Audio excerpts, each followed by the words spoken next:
Call 855-326-UMUC or visit umuc.edu/youcan.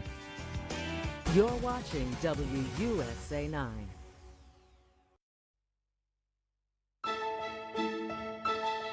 The only thing we have to fear is fear itself. Ask not what your country can do for you.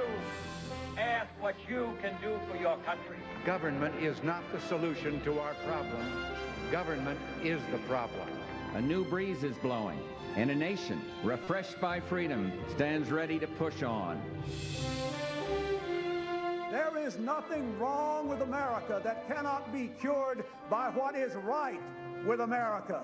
The best hope for peace in our world is the expansion of freedom in all the world. And we are ready to lead once more. CBS News coverage of the second inauguration of Barack Obama. From Capitol Hill, here is Scott Pelley. Good morning.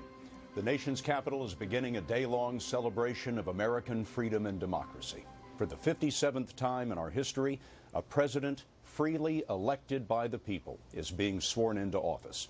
Just before noon at the Capitol, Barack Obama will take the oath for his second term as president. This is a ceremonial swearing in because the Constitution requires the president to be sworn in on January 20th, and this year, the 20th fell on Sunday. So the president took the official oath in private yesterday in the Blue Room at the White House, the oath administered by the Chief Justice John Roberts Jr. The public swearing in and all the pomp and circumstance that go with it were put off until today. And what a day it is. The temperature right now is in the high 30s. The sky is clear, a brilliant winter's day in the nation's capital. People are pouring into the National Mall to witness a day of history. The first family began the day by attending services at St. John's Church. That's right across the street from the White House. That's a long-standing tradition for presidents on Inauguration Day. Joining me now in our CBS coverage is Bob Schieffer, our chief Washington correspondent and anchor of Face the Nation. And Bob, what are you expecting to see?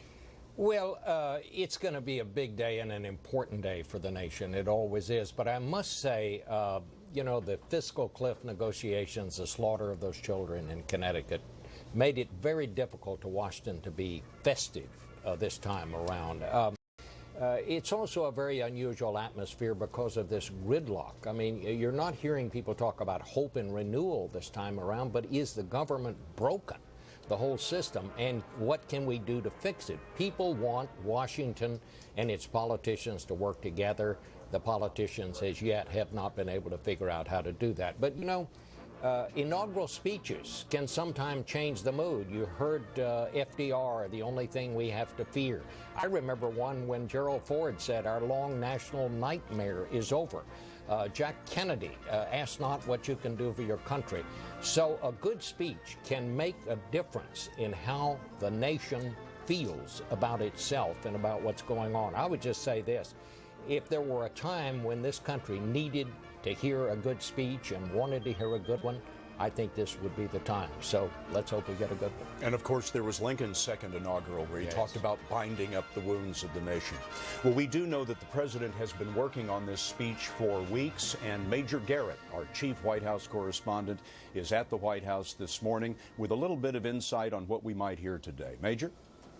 Well, good morning, Scott. Those closest to the president tell us that this speech is in the moment, and it's going to talk, they hope, credibly, believably, and reasonably about possibilities ahead and the prospect for not only bipartisan compromise, but things achieved in the next 4 years that didn't seem achievable credibly 4 years ago. And when you think about the president's inaugural address today, it might be worth reminding ourselves how the president ended his first inaugural address 4 years ago. Scott, the president talked about America being in the midst of the winter of our hardship, and he urged the nation to brave icy currents and to endure whatever storms may come. There was a sense of foreboding then, a sense of crisis, both economic and otherwise, that White House advisors tell me the president no longer feels is as present now as it was then.